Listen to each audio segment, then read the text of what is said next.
जंग बंगाल में ऑडियो बम का विस्फोट। सरकार किसकी बन रही है उसमें प्रीडोमिनेंटली बीजेपी ही आता है हम लोग के भी सर्वे में। दीदी के रणनीतिकार का कथित कबूलनामा। 50 to 55% Hindus are voting for BJP. मुकाबला खत्म होने से पहले जंग में मानी मात। वो मुद्दा है ही नहीं, मोदी यहाँ पॉपुलर है। हमें खेलते हमें জিততে হবে আর বিজেপিকে খালি করতে হবে, তাহলে মনে রাখবেন জয় বাংলা। इधर बंगाल चौथे दौर के मतदान में बढ़ चढ़कर शरीक हो रहा था और उधर ममता बनर्जी की जीत के दावे पर सवाल सुलग रहे थे। वजह थे प्रशांत किशोर, ममता बनर्जी के रणनीतिकार नंबर 1 प्रशांत किशोर। टीएमसी की चुनावी नैया के खेवनहार प्रशांत किशोर। बीजेपी नेता अमित मालवीय ने टीएमसी के चाणक्य प्रशांत किशोर का एक ऑडियो टेप जारी किया और टीएमसी के लिए बचाव करना मुश्किल हो गया।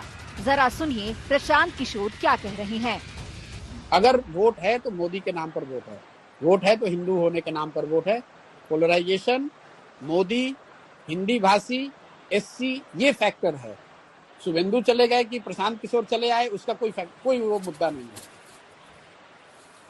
वो मुद्दा है ही नहीं। मोदी यहाँ पॉपुलर है, हिंदी भाषियों की 1 करोड़ से ज्यादा वोट है, दलित यहाँ पर 27% है और वो पूरी तरह से बीजेपी के साथ खड़ा है। प्लस पोलराइजेशन तो है ही है।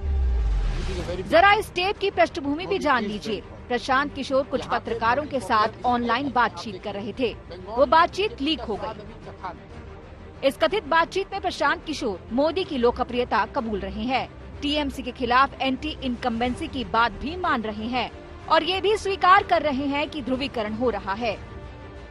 प्रशांत किशोर ने कुल मिलाकर इस बातचीत में बीजेपी के लिए जीत के हालात बता दिए और टीएमसी की उम्मीदों पर खुद ही सवालिया निशान लगा दिए।